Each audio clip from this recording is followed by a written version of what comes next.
बोलिए भारत माता की, भारत माता की, भारत माता की। आज के इस हमारी लोकसभा के प्रत्याशी बहन ज्योति बिरदा जी के इस नामांकन रैली में मंच पर विराजमान कैबिनेट में मेरे साथी भाई कन्हैयालाल जी चौधरी साहब, जो लोकसभा चुनाव के प्रभारी भी हैं, कैबिनेट में ही मेरे साथी भाई विजय सिंह जी चौधरी साहब, बहन मंजू मागवाड़ जी, और अभी अभी नागौर के नहीं पूरे प्रदेश के किसानों को नई नीति बना करके किस तरह से किसानों को फायदा दिलवाने का काम करेंगे, ऐसे सम्मानीय CR चौधरी साहब, राज्यसभा में हमारे सांसद सम्मानीय राजेंद्र गहलोत साहब, इस लोकसभा चुनाव के सह प्रभारी अशोक सैनी जी, मेड़ता से विधायक भाई लक्ष्मण जी, लोकसभा के संयोजक रमाकांत जी, पूर्व विधायक डेगाना रिक्सपाल मिर्दा जी, पूर्व विधायक मोहनराम चौधरी जी, पूर्व विधायक सुखराम नेतड़िया जी, पूर्व विधायक विजयपाल जी, पूर्व सांसद रामनारायण डूडी साहब, हमारे क्लस्टर के प्रभारी प्रसन्न मेहता जी, रामनिवास सांकला जी, हमारे जिलाध्यक्ष गजेंद्र सिंह जी ओडेर साहब, मंच पर विराजमान सभी पार्टी के नेतागण और नागौर के गांव-गांव ढाणी-ढाणी से आए मेरे पूजा योग बुजुर्गों, नौजवान दोस्तों, आप सभी के चरणों में प्रणाम करता हूं, नमन करता हूं, आप सभी का अभिनंदन करता हूं। ये नागौर राजस्थान की हृदय स्थली है। अगर आप राजस्थान का नक्शा देखेंगे तो नागौर बहुत ही महत्वपूर्ण है। यहां तेजाजी महाराज, लक्ष्मीदास जी महाराज, जम्मू महाराज जी, केवाय माता जी, यहां सभी का दर्शन करने को मिलता है। मैं आपसे कहना चाहता हूं मित्रों कि नागौर वो क्षेत्र है कि इसने हमारी पहचान दुनिया के अंदर दी थी। हमें पता है जब बैलों से खेती होती थी, दुनिया में परवसर का मेला दुनिया में प्रसिद्ध था। लोग यहां आते थे, लोग यहां आते थे, यहां आकर के अपने जीवन यापन करने के लिए यहां से बैल ले जाते थे, यहां पूजते थे, और नागौर की मिट्टी से जो बैल कहीं भी देश में जाता था, सबसे पहले उसके चरणों की पूजा होती थी। ऐसा मेरा नागौर, ये नागौर है। यहां के कड़कड़ में, यहां के हर व्यक्ति के अंदर स्वाभिमान की पहचान है। यहां का किसान धरती का सीना चीर करके अन्न पैदा करता है, और यहां का जवान सीमा पर 50 डिग्री और 0 पर बॉर्डर पर रक्षा करता है। ये किसान और जवान की धरती। मैं आपसे कहना चाहता हूं, मैं एक कार्यक्रम में माननीय CR साहब ने बुलाया था, मैंने कहा था नागौर की बेटियां हमारी बहुत आगे हैं। यहां कोई ना कोई बेटियों के लिए एक अच्छा काम होना चाहिए। और मैंने कहा कि यहाँ की बेटियां खेलों में भी, पढ़ाई में भी बहुत आगे हैं। निश्चित रूप से मैं कहना चाहता हूं कि नागौर के अंदर हमने कहा था कि हम खेल के लिए जो 28 में जो हमारा लगातार ओलंपिक होने वाला है, उसके लिए हमारी तैयारी हो और वो तैयारी हम नागौर से प्रारंभ करें, ये मैंने उस दिन कहा था। मित्रों, मैं कहना चाहता हूं 2014 में आपने भारतीय जनता पार्टी को जिताया। 2019 में गठबंधन था, उसमें भी भारतीय जनता पार्टी को जिताया।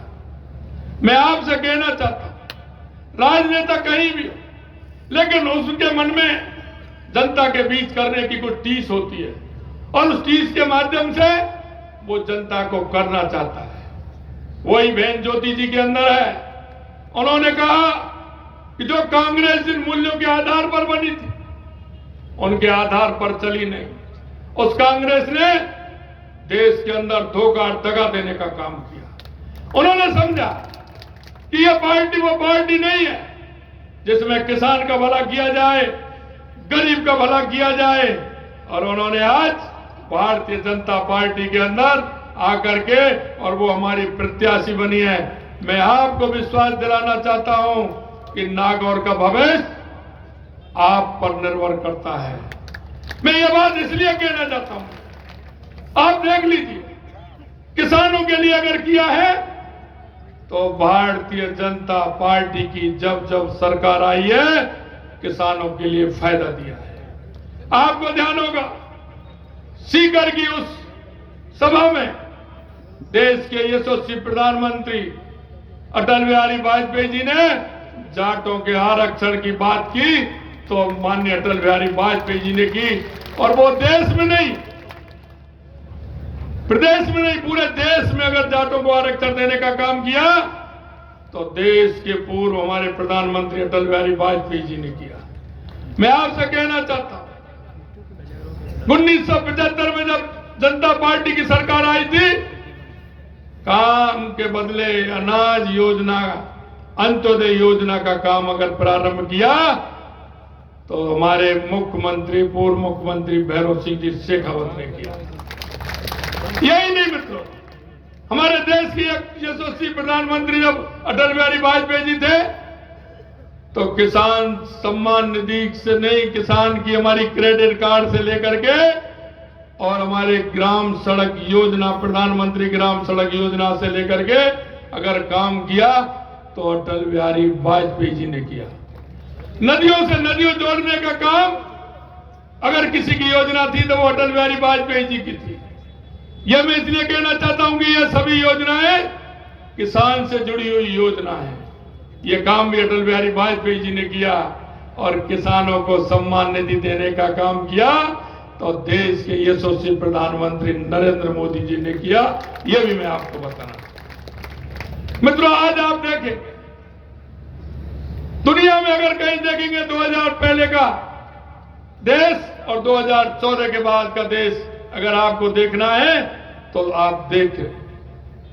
यह मैं आपसे इसलिए कह रहा हूं कि 2014 से पहले आए दिन देश में हजारों करोड़ रुपए के घोटाले होते थे। घोटाले इतने बड़े होते थे कि जीरो भी नहीं गिनी जाती थी। आए दिन आतंकवादी आते थे, कहीं ना कहीं विस्फोट करके चले जाते थे, यहां तक कि सैनिक का सिर काट करके भी ले जाते थे। तुष्टिकरण के आधार पर चलता था। लेकिन 2014 के बाद देश की स्थिति बदली है। कोई सिर उठा करके नहीं देख सकता। एक भी घोटाला 2014 के बाद हुआ हो तो आप सभी हैं, 2014 के बाद देश में किसी प्रकार का घोटाला हुआ। आज देश के विकास की अगर हम बात करें, देश के किसान की हम बात करें, देश के गरीब को अगर फायदा पहुंचाने की बात करें, माता बहनों को अगर सबसे ज्यादा फायदा देने का काम किया, देश के यशस्वी प्रधानमंत्री नरेंद्र मोदी जी ने किया है। अगर किसान को सबसे ज्यादा फायदा देने का काम किया तो देश के यशस्वी प्रधानमंत्री नरेंद्र मोदी जी ने किया है। यही नहीं मित्रों, मैं आपसे और कहना चाहता हूं कि ये काम जो आज हमारी 90 दिन की सरकार थी, क्योंकि 90 दिन बाद तो आचार संहिता लग गई थी, मैं आपको कहना चाहता हूं 90 दिन में भी काम किया है वो हमने नहीं, वो आपकी वोट की ताकत ने काम किया है, जो आपका एक एक वोट भारतीय जनता पार्टी को आया और भारतीय जनता पार्टी की आपने सरकार बनाई। मैं एक बात नागौर के बारे में और कहना चाहता हूं। 2013 में जब हमारी सरकार बनी थी, आपने हमें विधायक जिता करके भेज दिए थे, हमने नागौर से 4-4 लोगों को मंत्री बनाया था, 4-4 लोगों को मंत्री बनाया था। अभी भी आपने जिता करके भेजा है। तो गजेंद्र खीवसर जी भी नागौर के रहने वाले हैं, विजय सिंह जी भी नागौर के हैं, मंजू मागवार भी नागौर से हैं, और चौथे मंत्री कैबिनेट मंत्री के रूप में CR चौधरी साहब भी नागौर के रहने वाले हैं।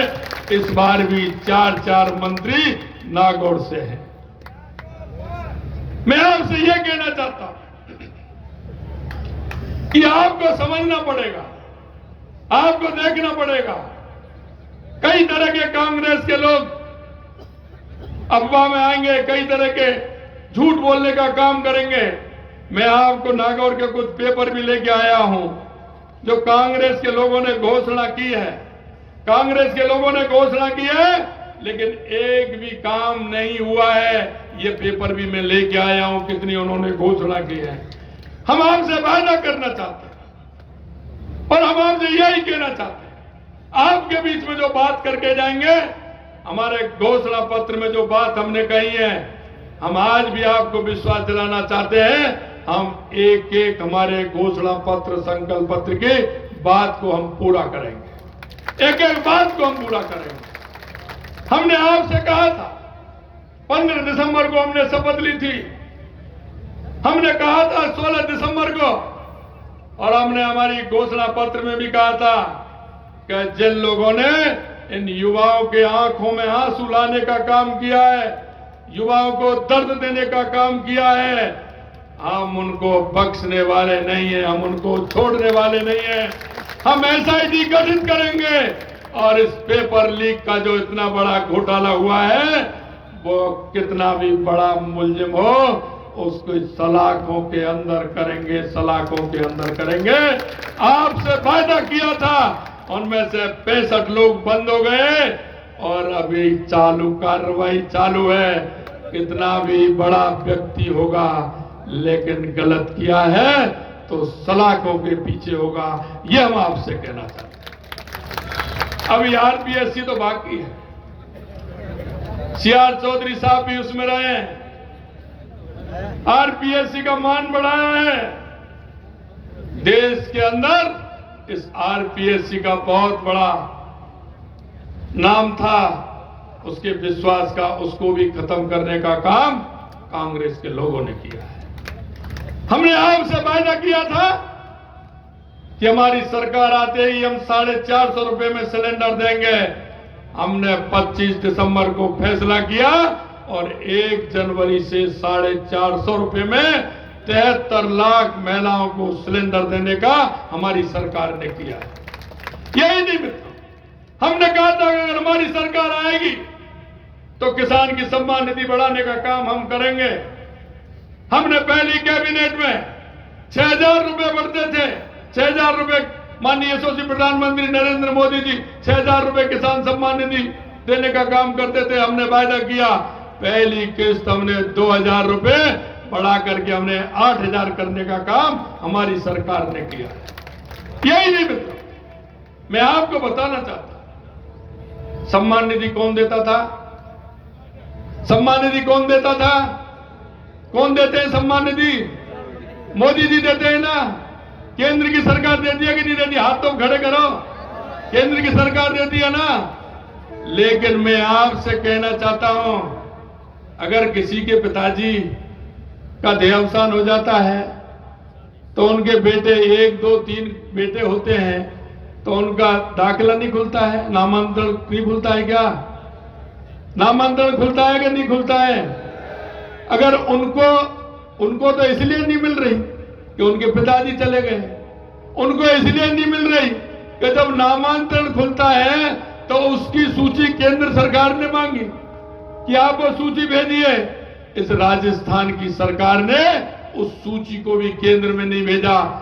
60,000 से ऊपर वो सूची हमने भेज करके नए 60,000 किसानों को जोड़ने का काम हमारी सरकार ने किया। यही नहीं, हमने कहा गेहूं की एमएसपी बढ़ाने का काम हमारी सरकार करेगी।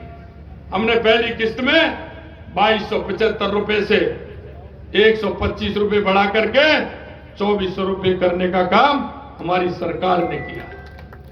मैं आपसे कहना चाहता हूं, आज हमने जिस तरह के हमारे पानी को लेकर के हमारे एमयू हुआ है, 21 जिले हमारे ईआरसीपी से जुड़ने वाले हैं, 3 जिले हमारे बहुत ही ऐसे जिले जहां पानी की कमी है, सीकर, चूरू और झुंझुनू।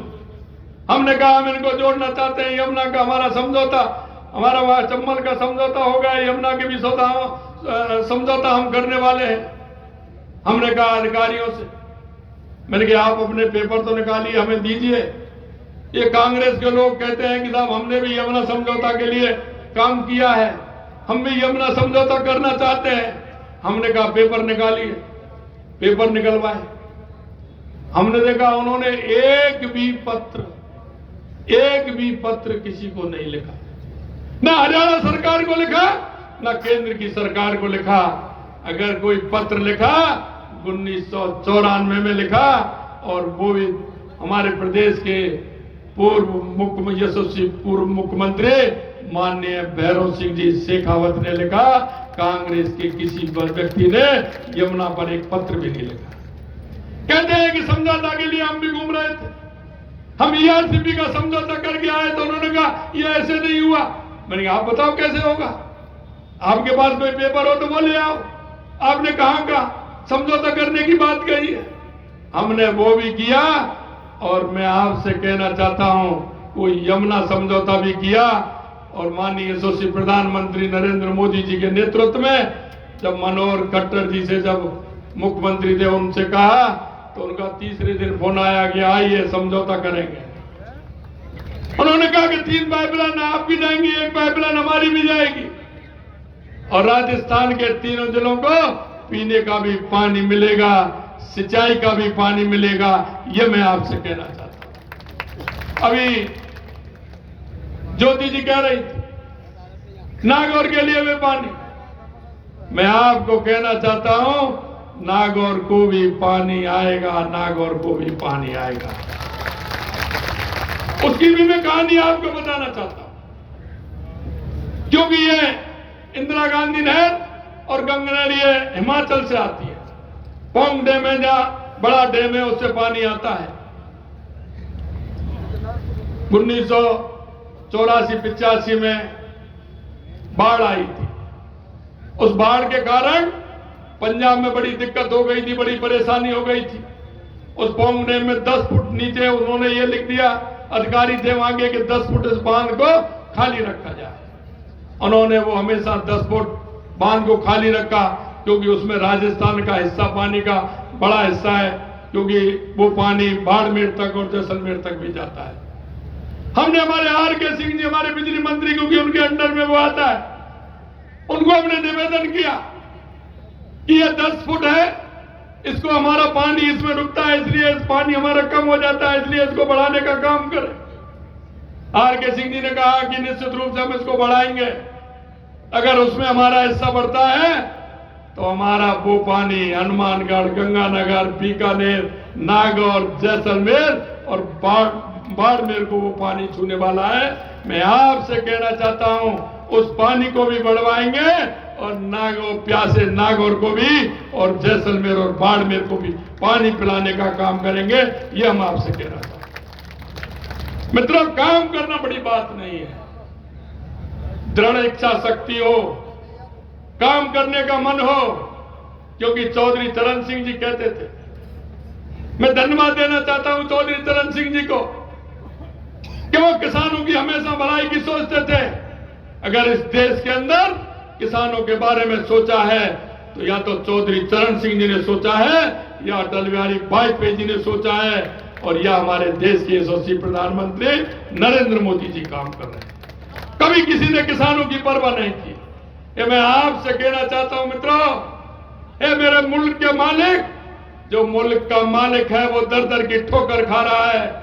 चौधरी चरण सिंह जी ने कहा था कि जब कानून बनाने वाले उच्च पदों पर जब तक किसान का बेटा नहीं पहुंचेगा, जब तक किसान का भला नहीं हो सकता, जब तक किसान का भला नहीं हो सकता। मैं आपसे यही कहना चाहता हूं, आपके दर्द को समझने वाले देश के यशस्वी प्रधानमंत्री नरेंद्र मोदी जी, जिन्होंने दर्द देखा है, गरीबी देखी है, जिन्होंने किसान के दर्द भी देखा है, जनता का दर्द भी देखा है, उन्होंने एक एक बात आप देखेंगे तो उन्होंने किस तरह की एक एक बात रखी है।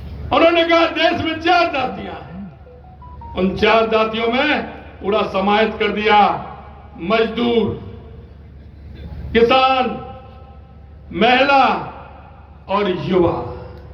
आप देखेंगे जो हमारी माता बहनें हैं कितना कष्ट सहती थी, क्या किसी को पता नहीं था?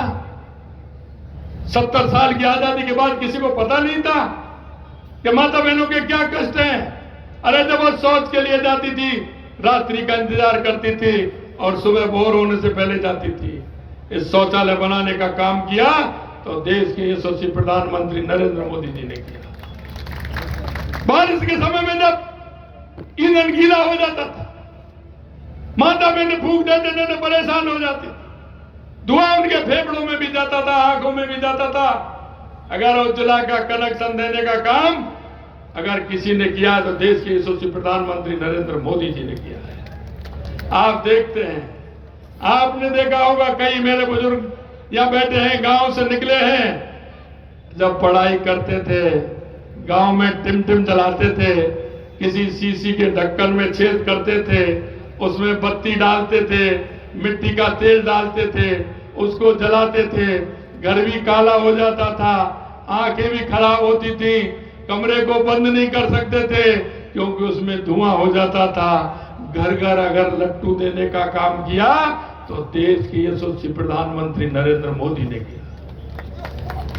मित्रों, एक एक छोटी बात अब अभी देख रहे हैं, नल से जल देने का काम अगर कोई कर रहे हैं तो देश के यशस्वी प्रधानमंत्री नरेंद्र मोदी जी कर रहे हैं। छोटी छोटी बातें हैं, लेकिन आप देख रहे होंगे उनको कितना ध्यान है मेरे गांव का, किस तरह से किसान किस तरह से रहता है।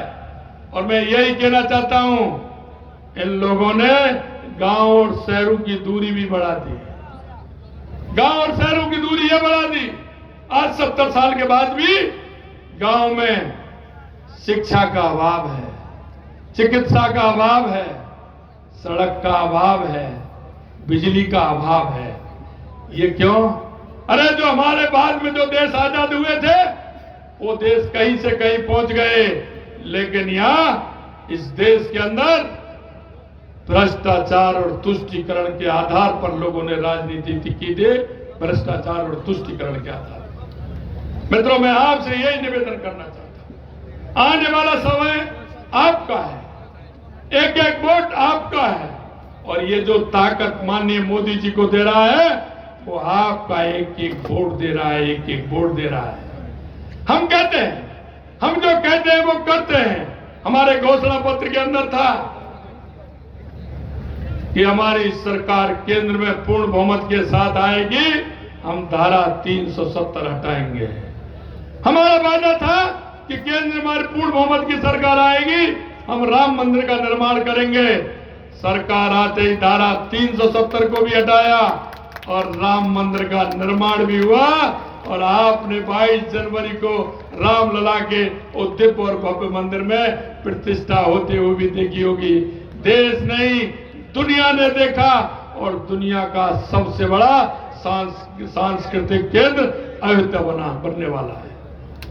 मित्रों, मैं आपसे कहना चाहता हूं, जिन आदताइयों ने हमारी संस्कृति को समाप्त करने का काम किया, उस संस्कृति के पुनरुत्थान के लिए हमारे देश के यशस्वी प्रधानमंत्री नरेंद्र मोदी जी काम कर रहे हैं। चाहे हमारा बाबा काशी विश्वनाथ मंदिर हो, वहां कॉरिडोर बनाया हो, मां लोकपाल हो, हमारा तीर्थ स्थान केदारनाथ बद्रीनाथ हो, यमुनोत्री हो, गंगोत्री हो, कोई भी तीर्थ स्थान हो, उसको भव्य और दिव्य बनाने का काम हमारे देश के यशस्वी प्रधानमंत्री नरेंद्र मोदी जी कर रहे हैं। और आपने देखा हो 2014 के बाद बदलती हुई परिस्थिति आपने देखी हुई। स्वामी विवेकानंद जी ने कहा था 21वीं सदी भारत की होगी। वो 1893 में उन्होंने कहा था, आप धीरे धीरे देख रहे हैं दुनिया में जिस तरह से भारत का मान और सम्मान बढ़ रहा है, दुनिया में भारत का डंका बज रहा है। यही नहीं, देश में भी अर्थव्यवस्था 2014 से पहले 11वें स्थान पर थी और आज 5वें स्थान पर अर्थव्यवस्था है और 2027 तक 3रे स्थान पर होगी। और मैं आपसे कहना चाहता हूं, हमारा ये विकसित भारत 2047 तक विकसित भारत, हमारे जब 100 साल पूरे होंगे, दुनिया में भारत सबसे नंबर 1 होगा, दुनिया का मुकुट भारत होगा, दुनिया में जय जयकार भारत की होने वाली है। जो कहते थे ना, पहले नंबर का अगर कोई देश होगा दुनिया में तो वो भारत होगा। मैं आपसे इतना कहना चाहता हूं,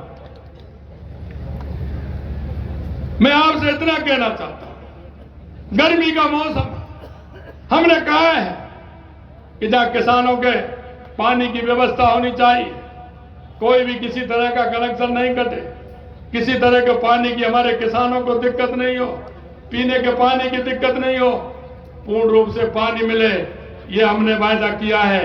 हम आपसे कहना चाहते हैं मित्रों, हमने जो आपके बीच में हमारे संकल्प पत्र रखा है, फिर हम आपको विश्वास दिलाते हैं उस संकल्प पत्र को पूरा करने का काम हम करने वाले हैं। ये छोटी मोटी परेशानी है, माननीय हमारे ज्योति जी ने बताई है, माननीय हमारे सीआर साहब ने बताई है। आपसे कहना चाहते हैं किसी भी तरह की कोई परेशानी नहीं होगी, क्योंकि किसान के दर्द को, किसान के मान को, किसान के सम्मान को हम समझते हैं। मित्रों, मैं आपसे यही कहना चाहता हूं कि आने वाला समय आपका है, प्रदेश में सरकार आपकी है, केंद्र में भी सरकार आपकी आने वाले समय में गुजरात से लेकर के पंजाब तक और उत्तर प्रदेश से लेकर के पाकिस्तान के बॉर्डर पर जो राजस्थान है, जहां भी किसी तरह की कोई समस्या होगी उन समस्याओं का निदान भी किया जाएगा। और आपसे एक ही मैं कहना चाहता हूं, हमारा जो युवा है, उसको जो मौका मिलना चाहिए वो मौका नहीं मिल रहा है। हम चाहते हैं हमारा युवा आगे आए, जिससे हमारे राजस्थान का ग्रोथ हो, हमारा राजस्थान आगे बढ़े। मैं यही कहना चाहता हूं आपसे कि किसान का बेटा निराश नहीं हो, क्योंकि हम जानते हैं किसान जब अपने बेटे को पढ़ाता है तो कहां से पैसा लेकर के आता है। ये कांग्रेस के लोग उसका सपना तोड़ने का काम करते हैं, हम सपना बनाने का काम करते हैं। जिस भाई ने जो सपना देखा है, हम कहते हैं कि निश्चित रूप से उसको पूरा करेंगे।